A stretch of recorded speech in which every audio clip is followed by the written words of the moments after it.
पाकिस्तान ने चल दी है एक नई चाल, जिसके वजह से इंडिया को काफी टेंस्ड होने की नौबत आ सकती है।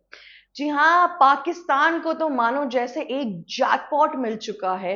मतलब इतने टाइम में इतनी अच्छी डील पाकिस्तान के साथ तो मैंने नहीं देखी। एक ऐसी कंट्री का सहयोग मिल गया है पाकिस्तान को, जिसके पास ना पैसे की कमी है, ना मिलिट्री की कमी है, ना इक्विपमेंट्स की कमी है। जी हाँ, इस देश की सबसे माला माल कंट्रीज में से एक ये भी है। और इसके बाद से पाकिस्तान के ऊपर वार करना थोड़ा मुश्किल होगा, थोड़ा सोचने की जरूरत पड़ेगी। और थोड़ा सा ज्यादा स्टेबल दिख रहा है पाकिस्तान इस टाइम पर। पाकिस्तान में हाल फिलहालता में यूएस के साथ अपनी डील करके और साथ ही साथ अपना टैरिफ कम करवा के, जहां लोग इतने 50-50% दे रहे हैं वहां पे 20 से 25% टैरिफ देना। उसके बाद से अगर आप आगे बढ़ेंगे तो फिर कैसे उनकी अब जो ये नई डील हुई है इस कंट्री के साथ, ये सब कुछ एक अच्छा अंदेशा है। लेकिन क्या इंडिया के लिए ये टेंशनिंग पोजीशन पर है इस टाइम पे? क्या इससे इंडिया को डरने की जरूरत है या सतर्क रहने की जरूरत है? डरना तो क्या ही है, पर सतर्क रहने की हमेशा जरूरत होती है। बॉर्डर डिस्प्यूट, जियोपॉलिटिक्स, ये ऐसी दो चीजें हैं जो कभी भी अलग होके कभी भी कुछ भी हो सकता है इसमें। तो आप कृपया करके अपनी जो पूरी सोच है उसको बांध के रखिए। उस सब इन सब चीजों को हम खोलते हैं उसके पहले।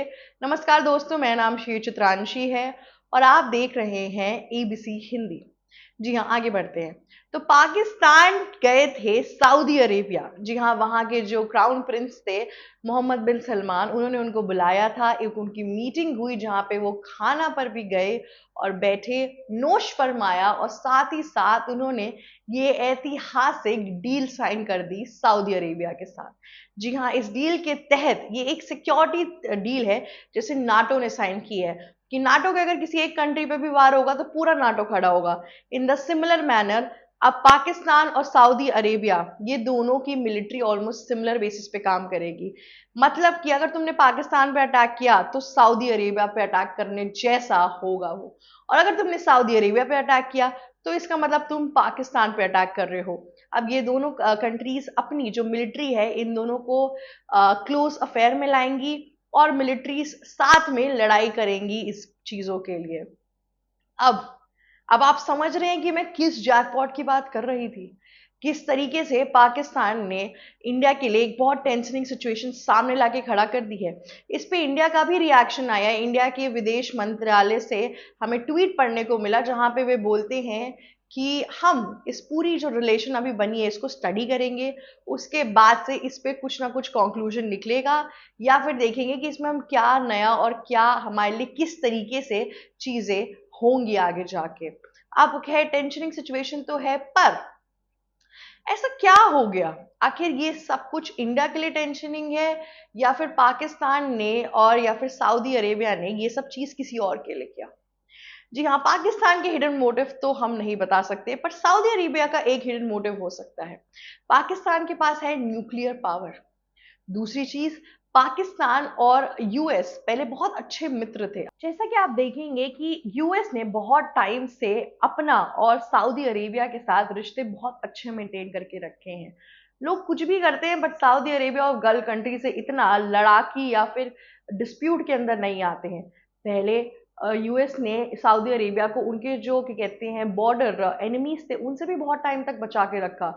जैसे इसराइल हो गया, ईरान हो गया, इराक हो गया। पर अगर आप इस टाइम पर देखेंगे तो यूएस प्रेसिडेंट डोनाल्ड ट्रंप ने इसराइल का साथ देके वेस्ट एशिया को कंप्लीटली इग्नोर कर दिया है, जिसके तहत सऊदी अरेबिया का जो पूरा डिफेंस सिस्टम है वो बिगड़ा हुआ है। उनके पास एज सच सिक्योरिटी नहीं है। अगर सऊदी अरेबिया ने बहुत लंबी और सोची समझी चाल चली है। अगर सऊदी अरेबिया पाकिस्तान के साथ दोस्ती करेगा तो जाहिर सी बात है उसको पाकिस्तान के साथ चाइना भी फ्री मिलेगा। जी हाँ, अब अगर कोई पाकिस्तान का बोस बनेगा तो पाकिस्तान का सबसे बड़ा वेस्टर्न कौन है? चाइना। इसका मतलब चाइना भी उनके दोस्ती के घेरे में आएंगे और चाइना के साथ भी उनकी ट्रेड डील्स, चीजें, मिलिट्री एनफोर्समेंट और आपकी टेक्नोलॉजी और कितनी नई नई चीजें होंगी। तो पाकिस्तान ने ये जो पूरा जाल बिछाया है इसमें इंडिया को अफेक्ट हो सकता है, क्योंकि साउथ ईस्ट एशिया की मैक्सिमम कंट्रीज के बहुत अच्छे टाइज है चाइना के साथ। तो अगर आप चाइना से दोस्ती करते हो तो आप इनडायरेक्ट एक्सेस पाते हो साउथ ईस्ट एशिया में आने के लिए। जी हाँ, उस बेसिस पर अब चाइना और सऊदी अरेबिया की भी दोस्ती एक तरीके से मजबूत होगी। तो ये सब जो पूरा खेल है ये किसी और के लिए निशाना साधा गया है, ना कि ढंग से। इंडिया के लिए तो है ही है, इंडिया के लिए टेंशनिंग सिचुएशन तो है, पर ये यहाँ पे ना एक हिडन फैक्ट है जो आप समझ नहीं पा रहे हो। ये हिडन फैक्ट ये है कि कैसे सऊदी अरेबिया ने पाकिस्तान के साथ दोस्ती करके अपने हाथ चाइना की तरफ बढ़ा लिए, और कैसे उन्होंने इनडायरेक्टली यूएस से बैर कर ली। इस टाइम पे यूएस और चाइना की कोई दोस्ती खासा अच्छी चल नहीं रही है। वो चाहता है उसे रेयर अर्थ मिनरल दे दे चाइना, वो उसे वो दे नहीं रहा है। तो इस वजह से काफी बैर है, टैरिफ वॉर है, बहुत चीजें हैं इस टाइम पर। साथ ही साथ चाइना का जो रशिया को सपोर्ट है ये भी एक बहुत टेंसनिंग सिचुएशन है, और यूएस प्रेसिडेंट डोनाल्ड ट्रंप इसके कंप्लीटली खिलाफ है। तो सऊदी अरेबिया ने अपना पिक फिर से चुन लिया है। अब अगर चाइना के साथ उनके रिश्ते अच्छे हुए तो क्या पता इंडिया के साथ भी हो सकते हैं, पर इंडिया और पाकिस्तान एक ही कैडर में आते हुए दिखेंगे तो थोड़ा सा ट्रिकी है ये। दूसरी ओर अब मैं बताती हूँ कि इंडिया के लिए टेंसनिंग सिचुएशन क्यों है। अगर आपको पता हो तो ऑपरेशन सिंदूर अभी होल्ड पर है, वो एक पॉज पर गया है, वो खत्म नहीं हुआ है। लेकिन लेटर अगर इंडिया चाहे कि वो ऑपरेशन सिंदूर को फिर से स्टार्ट करे, फिर से अटैक्स होना शुरू करेगी वो, तो अब इंडिया को अब पाकिस्तान पे अटैक करने से पहले सोचना पड़ेगा। अब इंडिया के को पाकिस्तान पे अटैक कर तो लेंगे, पर साथ में सऊदी अरेबिया भी सामने आके खड़ा हो जाएगा। तो इन सब चीजों के लिए बहुत हद तक चीजें सोचनी पड़ेंगी इंडिया को। साथ ही साथ उनको, वो ये नहीं चाहेंगे कि वो पूरी सऊदी अरेबिया पे अगर कुछ हुआ तो मिडिल ईस्ट पे एक इशू आएगा ही आएगा, या फिर आप बोल दीजिए कि क्या कहते हैं, वेस्ट एशिया पे बहुत इशू आएगा। तो उसके बाद से इंडिया इतना बड़ा, सिर्फ एक कंट्री पाकिस्तान जैसी कंट्री को अगर उसको हराना हो या चीजें करनी हो तो वो एकाएक इतनी कंट्रीज से मुंह नहीं मोड़ सकता या फिर दुश्मनी नहीं कर सकता। तो इंडिया को पाकिस्तान पे अटैक करने से पहले या कुछ भी गेम्स में और चीजों में, जितनी भी जगहों पे एक सिचुएशन डेवलप होती है टेंशन की इन दोनों कंट्रीज के बीच में, उसके पहले अब सोचना पड़ सकता है। जी हाँ। दूसरी ओर लेकिन ये पूरा एक काया पलट है। अगर पाकिस्तान ने इंडिया पे अटैक किया तो सऊदी अरेबिया ने ऑब्लिग्ड है कि वो क्या कहते हैं इंडिया पे अटैक करे ही करे, पाकिस्तान के साथ मिलके ये वो।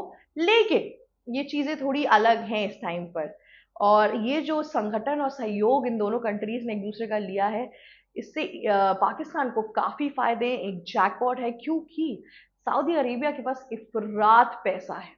और उसके तहत अगर वो अपनी वो कोशिश करेगा कि पाकिस्तान को मिलिट्री एड प्रोवाइड हो, जिससे वो आने वाले टाइम में और स्ट्रांग हो, तो इंडिया को काफ़ी सतर्क रहने की ज़रूरत है।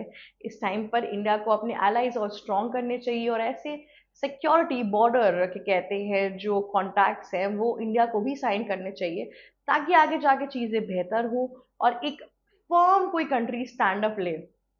तो एक तरीके से निशाना है तो नहीं इंडिया पर इंडिया को सतर्क रहने की जरूरत तो है ही, क्योंकि हर चीज उनकी नेबरिंग कंट्री पर हो रही है। अब आपके घर के बगल वाला पड़ोसी कुछ कर रहा है तो ऑब्वियस सी बात है वो कहीं ना कहीं आपको भी अफेक्ट करेगा ही एक ना एक दिन, क्योंकि रहते तो आमने सामने ही हो ना, एनकाउंटर तो होगा ही होगा।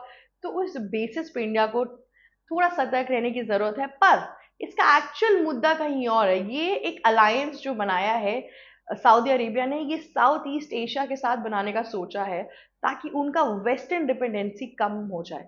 तो अब मैं जो बता रही थी कि कैसे ब्रिक्स ने एक नया ऑल्टरनेटिव खोल के रखा है, नाटो को हटाओ और ब्रिक्स को देखो। जी हाँ, साउथ ईस्ट एशिया अब ग्लोबली चीजों के सामने आ रही है, ग्लोबली लोगों के सामने आकर लोग उस पर इन्वेस्ट करना चाह रहे हैं। तो ये एक नया एरा बनते जा रहा है साउथ ईस्ट एशिया का। अब देखते हैं इसमें आगे क्या क्या होता है। आज के लिए बस इतना ही। नमस्कार दोस्तों, मेरा नाम शिव चित्रांशी है और आप देख रहे थे एबीसी हिंदी। अगर आपको हमारी वीडियो अच्छी लगी तो लाइक, शेयर, सब्सक्राइब और कमेंट करना मत भूलिएगा। जाते जाते बेल आइकन जरूर हिट कर दीजिएगा। Thank you so much. ABC Hindi news, आज ही जुड़िए हर खबर के साथ